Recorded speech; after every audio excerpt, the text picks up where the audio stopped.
Listening Dog Media. This is The Past Keeps On Coming, produced by Mike Productions and Listening Dog Media. Starring Emma Eckton, written and directed by Phil Pearson, produced by Paul Ludden.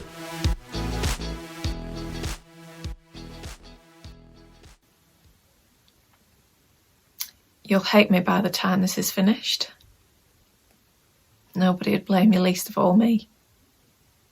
There'd be something wrong with you if you didn't. You see, I did a terrible thing 19 years ago. And it doesn't make it any easier.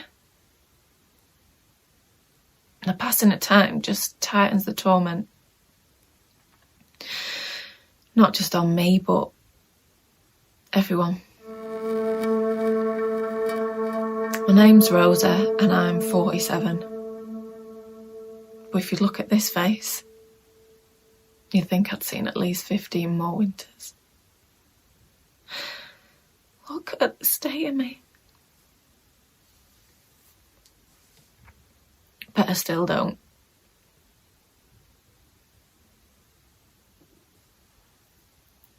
I hate my lifeless skin.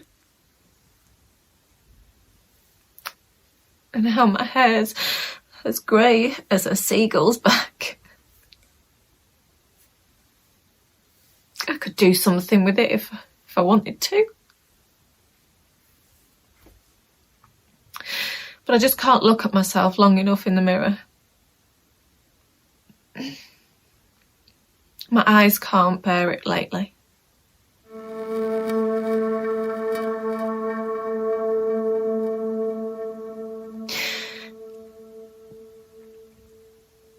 Before it happened, I was a normal young woman. Whatever normal is. Mid-20s. I lived in the same north of England town that I was born in. And I married the first boy who made me laugh. We were both 24, John and me. We had it all for a while. Our own house, good steady jobs, loads of friends to waste our wages with. Just all the usual stuff. And it meant a lot to us. Because I didn't come from much and he came from even less.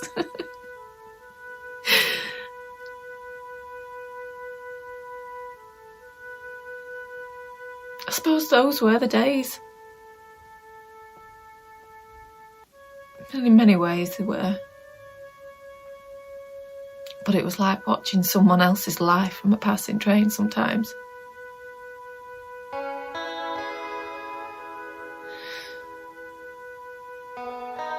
And then one November morning, a year and 1 month after our wedding,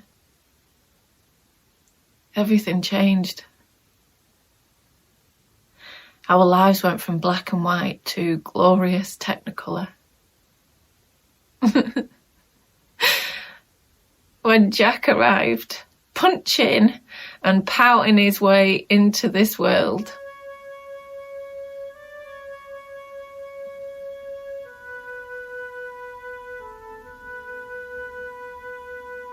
he was the most extraordinary, beautiful little boy I had ever seen.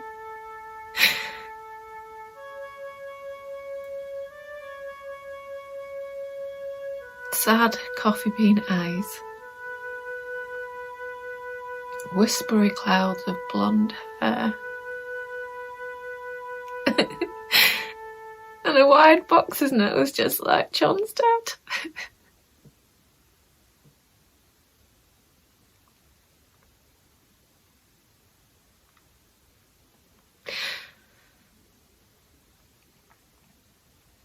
I could tear myself in two thinking about it sometimes.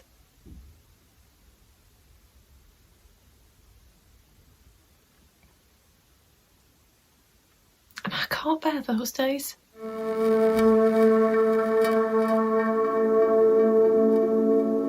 live in this place now. I have done since it happened. I don't ever want to leave here. They wouldn't let me even if I wanted to.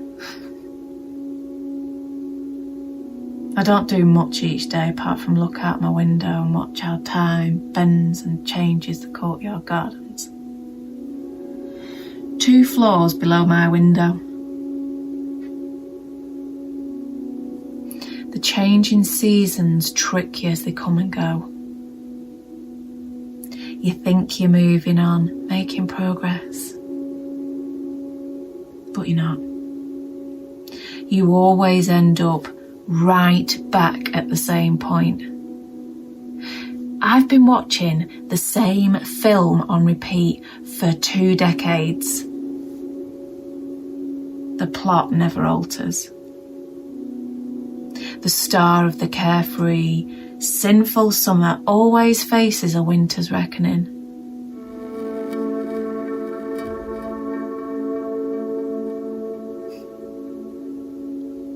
Over in the garden there's a lonely weeping willow tree.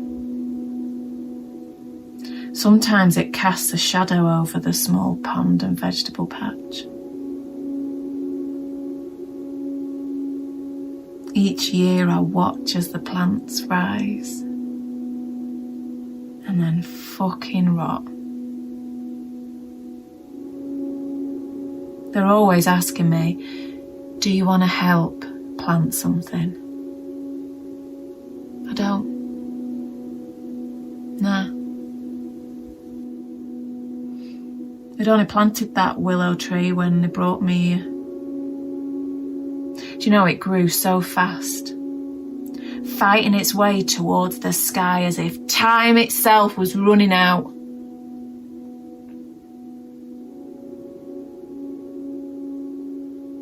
It's changed lately. It looks defeated.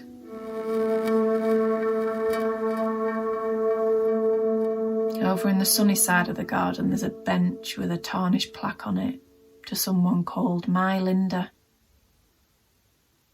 And when it's warm they all sit there talking. But I don't know what about.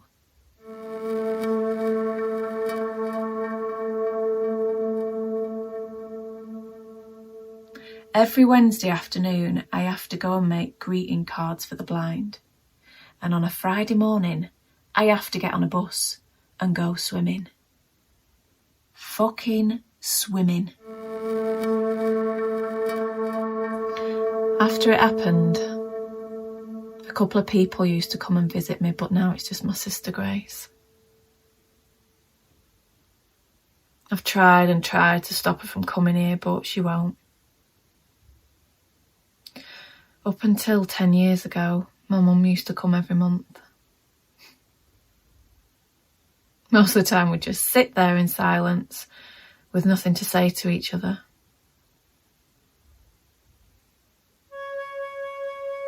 Sometimes we did a word search. She liked them. But then she couldn't manage the stairs. A hit went. And now it's a mind. I get a letter from her every month to Mrs. Rosa O'Connor. She puts on the front of the envelope in red ink. She tells me how the corner shops put their prices up and how next door's cat nearly got run over. But nothing of great consequence. And that's it. That's it.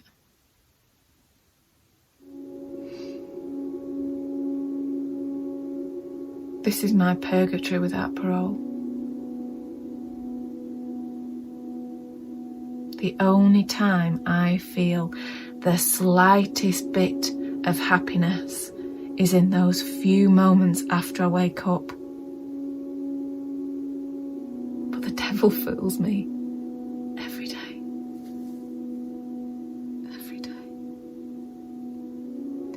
In those half-awake moments, my head feels guiltless and free.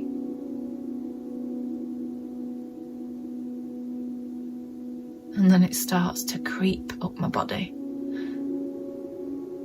My feet bend inwards and upwards, and my toenails scratch on the white linen sheets, and my calves get tight.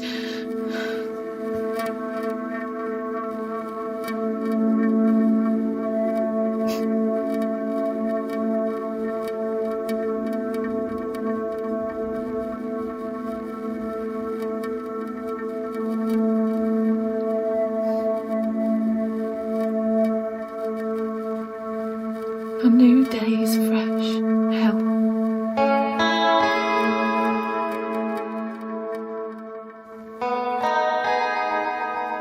I just feel numb most of the time. And I don't think it's the medication. The past just keeps on coming.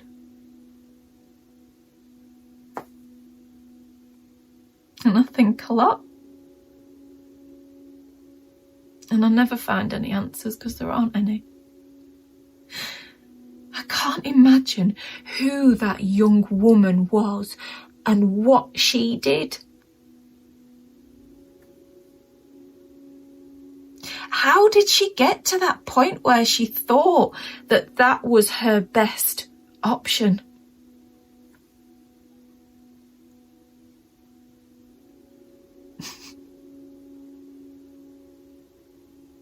All I know is on that cold February morning, all them years ago,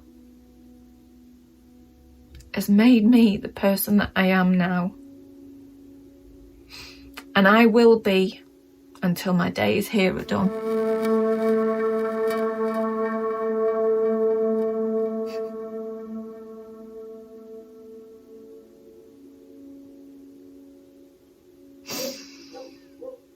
It wasn't a slash of insanity, a momentary madness. It was me. Somewhere in me, I was capable, and I did it. I did it. Yeah. So I'm not looking for your sympathy or your understanding. I'm not. Because there is no redemption or anything for a woman who's done what I've done.